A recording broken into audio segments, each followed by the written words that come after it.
Bir gün aşam çağı düştüm, yola gittim niyərə. Yolu xam gözləri yollarda qalan bir nəfərə. Yuxarı məhləni bir 5 dəqiqə getdim piyada. Aşağı məhlədə xoş günlərimiz düşdü yada. Dələn astım dolanıb getdim, o çatdım qapıya.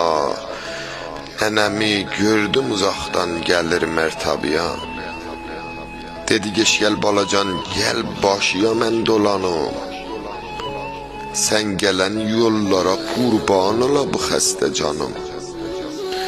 Göz yaşı töktü, biraz ağladı, öptü məni. O gülüşlər dalısında çoxudu dərdi qəmi. Qədim evlərdə əsirdi, necə aşqam sərini. Lava çəkmişdi, ağartmışdı övün hər yerini. Övdə asmışdı mixistə ələki qəlbirini. Sinidə gətdi birət canlı oğlu ilə şirini. Dedi oğlum sənə xatir nə qədər ağlamışam. Ye balam qarnıya qurban, sənə pay saxlamışam. Neçə saat qulaq astımda nəmi sözlərinə. Amma Neysan yağışı dolmuşdu gözlərinə. Göz yaşını sildim, o öptüm nənəmi əllərini.